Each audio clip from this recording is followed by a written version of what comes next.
Okay, welcome to Project BeepBeep. It's been a while. I have to admit, I'm kind of nervous about this job I'm doing. I went ahead and started most of the job. I didn't have a camera crew at the time.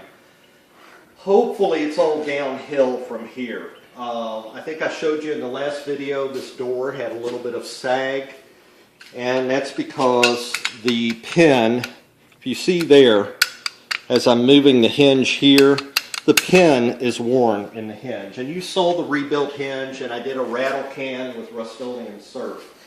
I don't want the cameraman coming over near the jack. Why am I nervous about doing this job? Well, I don't want to damage the door. So I bought from my friend that works at the brake shop a $75 cherry picker. It goes up to 2 ton, according to the rating here. It's not the highest quality one. It's probably a Harbor Freight that was $200 new. He let me have it for $75. It's too big for the garage, so I'm going to see if any of my friends want to use it rent-free. Either I'm going to disassemble it and stick it in a corner, or I'm going to donate it to the car shop at Rincon High School. So, what did we do here? Well, first of all, we did the old dollar store pool noodle to protect the fender. And there's an old saying, an engineer likes to wear a belt and suspenders. And that's what we got here, is a belt and suspenders. So this rope is good for 275 pounds, according to Ace Hardware. Hopefully that door probably weighs less than that. And then underneath, just as a backup, so here's my belt, here's my suspenders. I've got a floor jack there that's also there as a backup. We're about ready, my cameraman and I are about ready to release the door pressure and get all this out of the way. And then comes the hard part, really, is adjusting the door such that this door will close like it was new. I don't have to slam it, I'll just close it. And how does that adjustment work? Well, this mounts on the A-pillar here, and then if you see here, inside the door frame, you actually have something that'll move in the X and the Y axis to adjust the bottom part of the door. So we're going to work on adjusting the door next, my cameraman and I, and I don't think I'm going to replace the upper hinge. My friend Ron, who's an A-body Mopar expert, sent me an email last week, and he said, you know, Bill, the upper hinge is just not worth the effort. And it's buried way up there under the dash.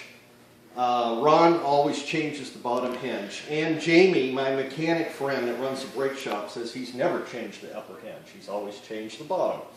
Let's see what kind of job this turns out. We'll be back shortly.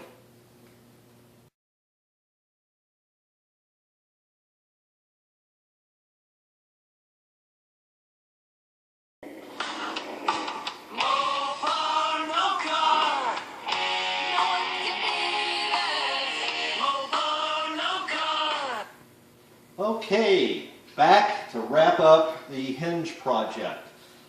Things went real well, start to finish. Let's call it a 2-hour job, start to finish. So for you Concord people out there, you may want to just go ahead and stop the video or fast forward it. But we'll look at the paint job on the hinge. Doesn't look bad. Not that noticeable. I'm happy with it. I probably could have left it in primer, although primer's not, it wasn't really a sealer primer, so it probably would have had surface rust eventually, even though I live in Arizona.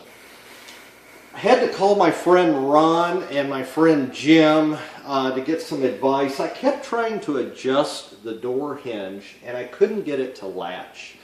And I had marked where the old hinge was and put the new hinge exactly where the old hinge was, and that seemed to be the best spot. That's where the door was the happiest.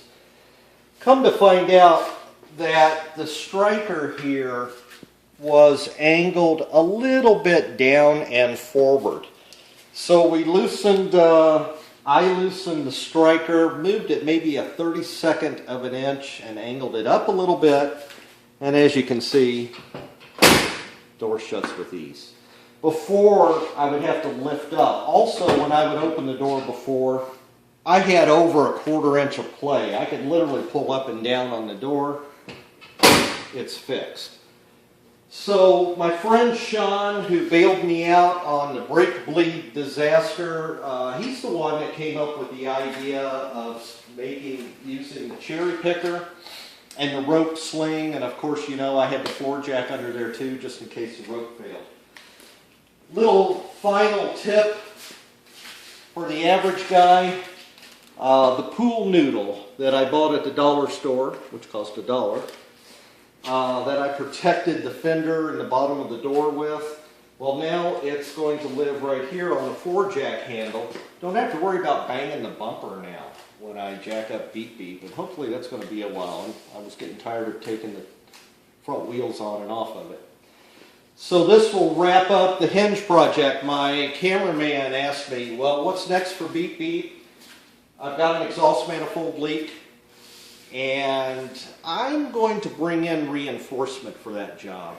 Sean is actually going to come over. I'll remove the exhaust manifold and buy some gaskets, but I'm going to have Sean come over and help me put it back together. And we'll probably do that job at the end of the month. So thanks for watching, and we'll see you soon.